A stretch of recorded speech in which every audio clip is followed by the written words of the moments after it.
So I did a little piece over at LouisianaSports.net this morning. It's been up for free there today during the workday, and it was LSU's 5 most indispensable players for this year.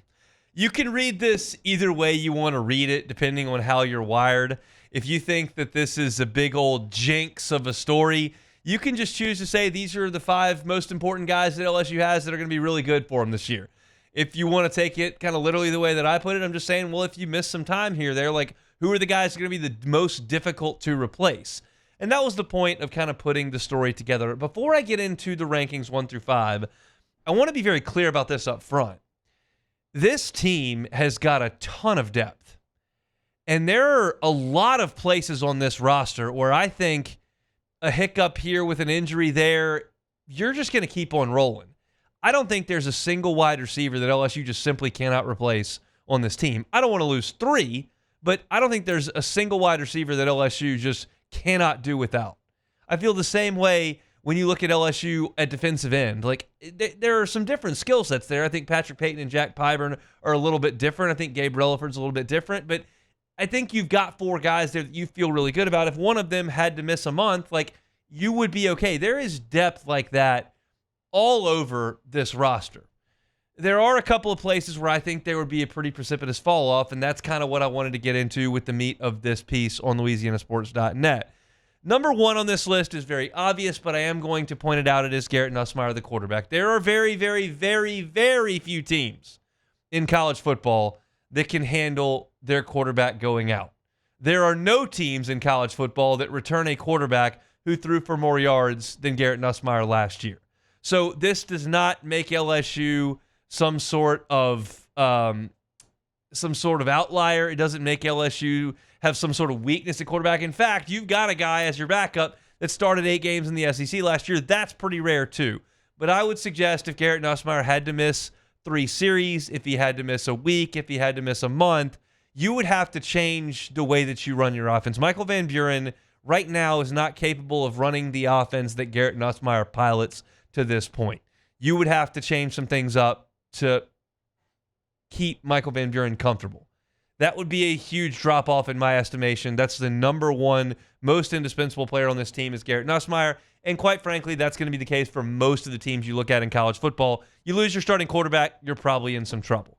But if you go to number 2, I gave this some thought, and I do know what the depth looks like behind him, but I'm not ready to explore it in full. That's Whit Weeks. Whit Weeks was 2nd in the SEC in tackles last year. He's big. He's really fast. He's got good instincts. He's tough. His motor's high. He's a leader on the team.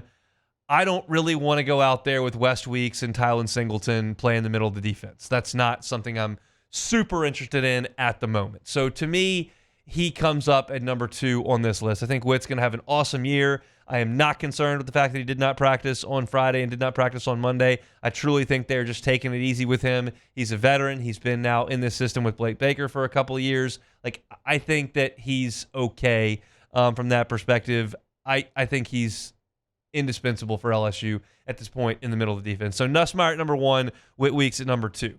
Number 3 is a newcomer. Number 3's never started a game at LSU. And I feel strongly about number 3. It's AJ Halsey. AJ Halsey is, in my estimation, a difference maker on this team in every sense of that cliche. I think he's going to make a huge difference in LSU's run defense. I think he's going to make a huge difference in LSU stopping the big plays. And I think he's going to make a huge difference making some plays on the football down the field. He led the Big 12 in interceptions last year. He was the Big 12 newcomer of the year before that. He was a stud as a freshman at New Mexico. Y'all saw this on Twitter. It's just a little interesting happenstance yesterday in the Palmer household. Myers is on a bit of a kick where he wants to watch football highlights. So I put LSU YouTube highlights up on the TV, and he loves to watch them. And I put on Jaden Daniels highlights because it was a long video. You might imagine Jaden Daniels had a lot of highlights at LSU, and I've watched all these games from last year 50 times, so we just went to Jaden. And there's a portion of Jaden's first year as a starter where LSU plays New Mexico in Tiger Stadium. And Jaden runs 3 times in highlights from that game. Sorry, he runs 4 times. And 3 of those times he gets tackled by AJ Halsey, who's a freshman.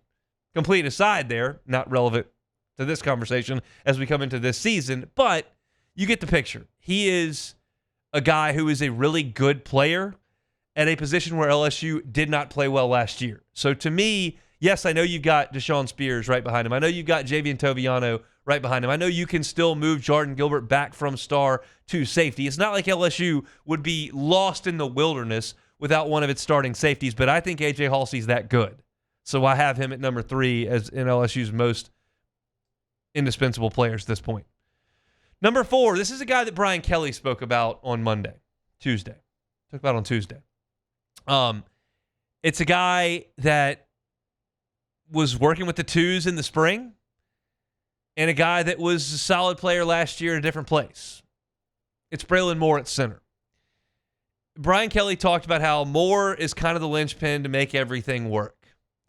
He's helping call out protections. He's making sure everything is set up. And, last year you had DJ Chester as your starting center. And you didn't give up a lot of sacks last year. And DJ Chester started every game. And he would be the second-team center if he went in. So it would be a guy that you already know what you're getting in him.